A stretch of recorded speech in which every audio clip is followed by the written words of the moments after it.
Welcome back, students. We're going to be talking about combinations of transformations now. So we're going to be doing multiple in a single equation. We are also going to see how we can use a calculator to help us out in solving some of these problems. So we are going to use a graphing calculator to graph g of x is equal to negative absolute value of x plus 5 minus a 3 and its parent function. So notice this has an absolute value with x on the inside. So its parent function is going to be the absolute value of x. And then we're going to describe the transformation that takes us from the parent function to the child function, g of x. Now, in the testing center, the TI calculator is available for use. So I am going to give these examples using a TI. You don't have to be using a TI, but that is how I am going to provide these examples. Now, in order to graph an equation, first we're going to click up here at y equals, and then I need to do a negative. Notice there's a minus here, and down here, this is the negative. So for my negative, put that, absolute value, I click math, go over to numbers, and enter. So absolute value of x plus 5, and then minus 3. For the parent function, need to come back to math, get the absolute value of x. So our parent function will be in red and our child function in blue. Now, before I click graph, I also want to make sure that my window is set up. You'll notice my window currently is set up in kind of a weird way. So I'm going to come over here to zoom and pick Z standard. That'll give me a nice -10 to +10, kind of a standard graph. All right, so our parent function here in red and the child function here in blue. So how did this red one change to become the one in blue? Well, one thing I noticed, this one's facing up, that one's facing down, so there must have been some kind of reflection to change its direction. So a reflection across the x-axis would take this from facing upwards to then be facing downwards. But then it still had to move a bit. So it looks like it moved over 1, 2, 3, 4, 5 across, and then 3 down. So we reflected, and then we translated. All right, so describing these transformations. Oops. We did a reflection off of the x-axis. Okay, and that was created from that negative right there. Then we did a translation. That's when you move it up or down. So translation 5 to the left. And we got that from that +5. Finally, a translation 3 down. Our translation we got from that -3. So we can see everything that happened and what in the equation caused those transformations.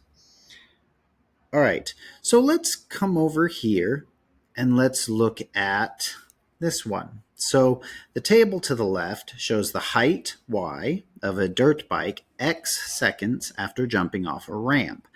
What type of function can we use to model the data? Now, there's different approaches we could take.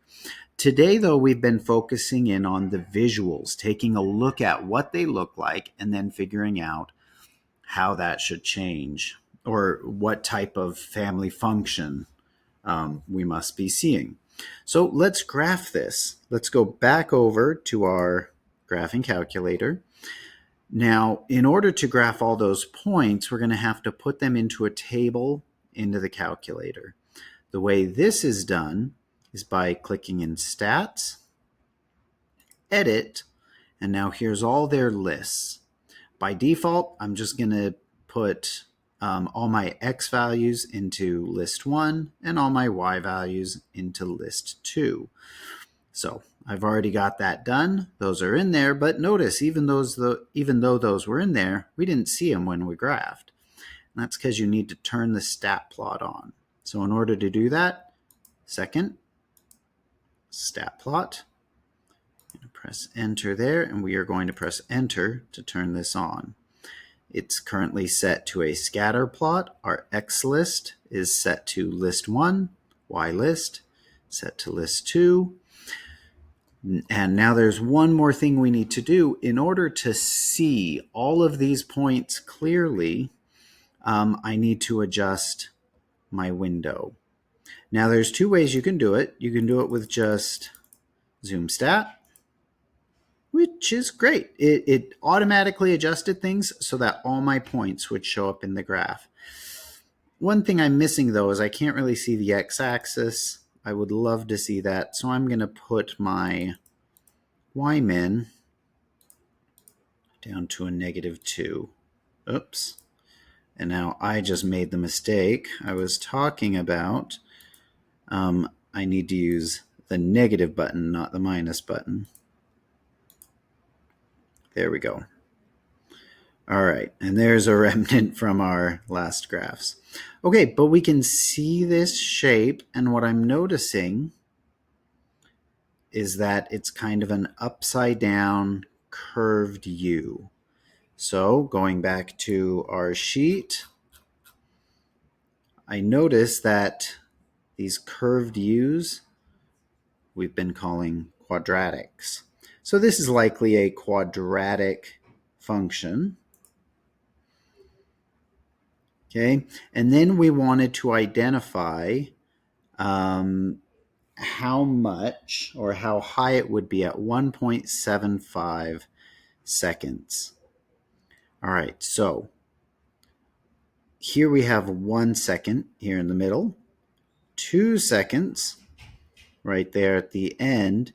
So, and this point was at 1.5 seconds. So in the middle in between these two should be about where we would find that. And so if I come straight over,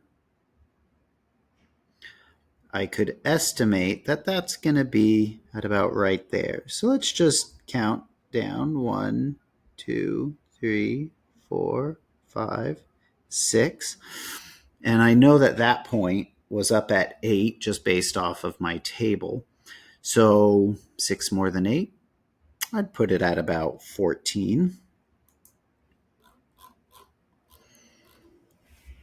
All right, so what we noticed when we graphed this, we had something that looked more or less like this. And our 1.75, just going to draw our estimating line. Our 1.75 had to be right in there.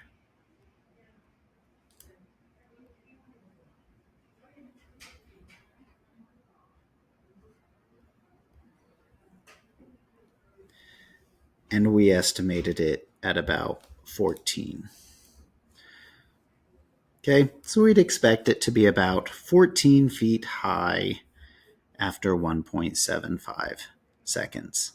All right, so that's how we can use the graphing calculator to make these rough estimations. Later on in this course, you will see how we can use regressions and statistics to be able to make even more accurate predictions.